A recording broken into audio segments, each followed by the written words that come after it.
ಎಲ್ಲರಿಗೂ ನನ್ನ ನಮಸ್ಕಾರಗಳು. ಲೆಸನ್ ಬೇಸ್ಡ್ ಅಸೆಸ್ಮೆಂಟ್ LB ಆಧಾರಿತ ಘಟಕವಾರು ಕಿರು ಪರೀಕ್ಷೆ ಸರ್ಕಾರಿ ಪ್ರೌಢಶಾಲೆ ತಾಲೂಕ ಮತ್ತು ಜಿಲ್ಲೆ. ಇವತ್ತಿನ ಒಂದು ತರಗತಿ 8ನೇ ವಿಷಯ ಯಾವುದೆಂದ್ರೆ ವಿಜ್ಞಾನ.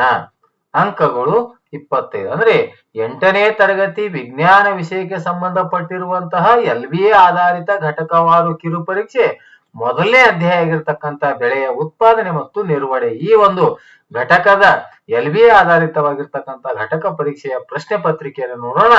ಇಲ್ಲಿ ಸುಲಭ ಪ್ರಶ್ನೆಗಳು 30%, ಸಾಧಾರಣ 50%, ಕಠಿಣ 20%. ಇಲ್ಲಿ ಸುಲಭಕ್ಕಾಗಿ 8 ಅಂಕಗಳು, ಸಾಧಾರಣಕ್ಕಾಗಿ 12 ಅಂಕಗಳು ತೆಗೆದುಕೊಳ್ಳಲಾಗಿದೆ, ಕಠಿಣಕ್ಕಾಗಿ 5 ಅಂಕಗಳು.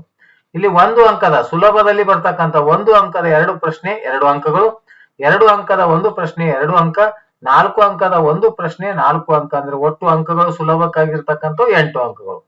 ಇನ್ನು ಸಾಧಾರಣಕ್ಕಾಗಿ 1 ಅಂಕದ 2 ಪ್ರಶ್ನೆ 2 ಅಂಕಗಳು, 2 ಅಂಕದ 1 ಪ್ರಶ್ನೆ, 3 ಅಂಕದ 1 ಪ್ರಶ್ನೆ, 5 ಅಂಕದ 1 ಪ್ರಶ್ನೆ. ಅಂದ್ರೆ ಒಟ್ಟು ಇಲ್ಲಿ 12 ಅಂಕಗಳು ಅನ್ನುವಂಥದ್ದು. ಅದೇ ರೀತಿ ಕಠಿಣಕ್ಕೆ ಇರ್ತಕ್ಕಂಥದ್ದು 2 ಅಂಕದ 1 ಪ್ರಶ್ನೆ, 2 ಅಂಕದ 1 ಅಂಕದ 2 ಪ್ರಶ್ನೆ, 3 ಅಂಕದ 1 ಪ್ರಶ್ನೆ, ಒಟ್ಟು ಅಂಕಗಳು 5 ಅಂತಕ್ಕಂಥದ್ದು.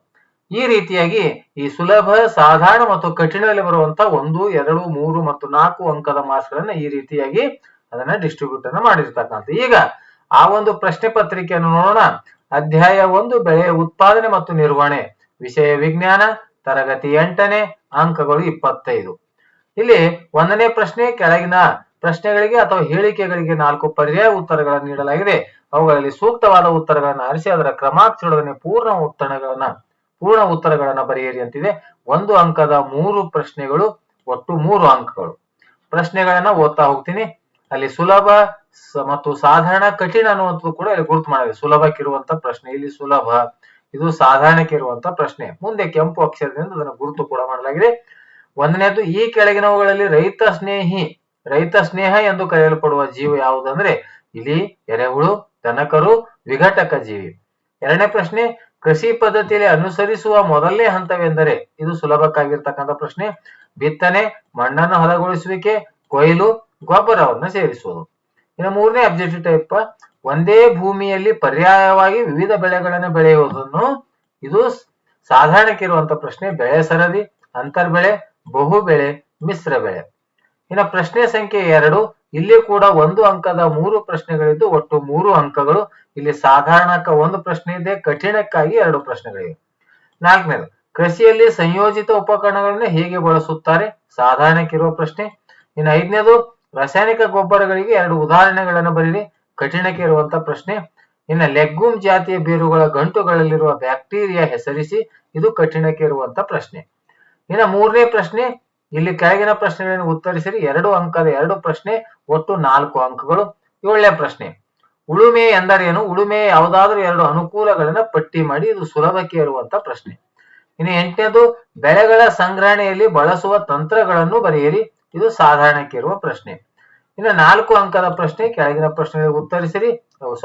4ನೇ ಪ್ರಶ್ನೆ 3 ಅಂಕದ 2 ಪ್ರಶ್ನೆ, ಒಟ್ಟು 6 ಅಂಕಗಳು. 9ನೇದು, ಕೊಯ್ಲು ಮಾಡಿದ ಧಾನ್ಯಗಳನ್ನು ಸರಿಯಾಗಿ ಒಣಗಿಸದೆ ಸಂಗ್ರಹಿಸಿದರೆ ಏನಾಗುತ್ತದೆ, ಸಾಧಾರಣಕ್ಕೆ ಇರುವ ಪ್ರಶ್ನೆ. 10ನೇದು, ಗೊಬ್ಬರ ಮತ್ತು ರಸಗೊಬ್ಬರಗಳನ್ನು ವಿವೇಚನೆಯಿಂದ ಬಳಸಬೇಕು ಎಂಬ ಹೇಳಿಕೆಯನ್ನು ಸೂಕ್ತ ಕಾರಣಗಳನ್ನು ನೀಡುತ್ತಾ ಸಮರ್ಥಿಸಿರಿ, ಇದು ಕಠಿಣಕ್ಕೆ ಇರುವಂತ ಪ್ರಶ್ನೆ. ಇನ್ನು 5ನೇ ಪ್ರಶ್ನೆ, ಈ ಕೆಳಗಿನ ಪ್ರಶ್ನೆಗಳಿಗೆ ಉತ್ತರಿಸಿರಿ. 4 ಅಂಕದ 1 ಪ್ರಶ್ನೆ, ಇದು 11ನೇ ಪ್ರಶ್ನೆ. ಈ ಚಿತ್ರದಲ್ಲಿರುವ ನೀರಾವರಿ ವ್ಯವಸ್ಥೆಯನ್ನು ಗುರುತಿಸಿ, ಇಲ್ಲಿ ಯಾವ ನೀರಾವರಿ ಇದೆ, ಇಲ್ಲಿ ಯಾವುದಿದೆ, ಇಲ್ಲಿ ಯಾವ ರೀತಿ, ಇಲ್ಲಿ ಮತ್ತು ಡಿ-ದಲ್ಲಿ ಇವೆಲ್ಲವುಗಳ ನೀರಾವರಿಯ ವ್ಯವಸ್ಥೆಯನ್ನ, ಚಿತ್ರದಲ್ಲಿರುವ ನೀರಾವರಿ ವ್ಯವಸ್ಥೆಯನ್ನ ಗುರುತಿಸಿ ಇವುಗಳನ್ನ ಬರೀತಕ್ಕಂಥದ್ದು. ಇನ್ನು ಪ್ರಶ್ನೆ ಸಂಖ್ಯೆ 6, ಕೆಳಗಿನ ಪ್ರಶ್ನೆಗಳಿಗೆ ಉತ್ತರಿಸಿರಿ. 5 ಅಂಕದ 1 ಪ್ರಶ್ನೆ, ಒಟ್ಟು 5 ಅಂಕಗಳು. ಹಾಗಾಗಿ ಇಲ್ಲಿ 12ನೇ ಪ್ರಶ್ನೆ, ಒಬ್ಬ ರೈತ ತನ್ನ ಜಮೀನಿನಲ್ಲಿ ಹಣ್ಣುಗಳನ್ನು ಬೆಳೆಸುವಾಗ ನೀರಿನ ಕೊರತೆಯನ್ನು ಎದುರಿಸುತ್ತಿದ್ದಾನೆ ಎಂದು ಊಹಿಸಿಕೊಳ್ಳಿ. ಈ ಸಮಸ್ಯೆಯನ್ನು ನಿವಾರಿಸಲು ರೈತನಿಗೆ ಸೂಕ್ತ ಪರಿಹಾರಗಳನ್ನು ಸೂಚಿಸಿ, ಇದು ಸಾಧಾರಣಕ್ಕೆ ಇರುವಂತ ಪ್ರಶ್ನೆ.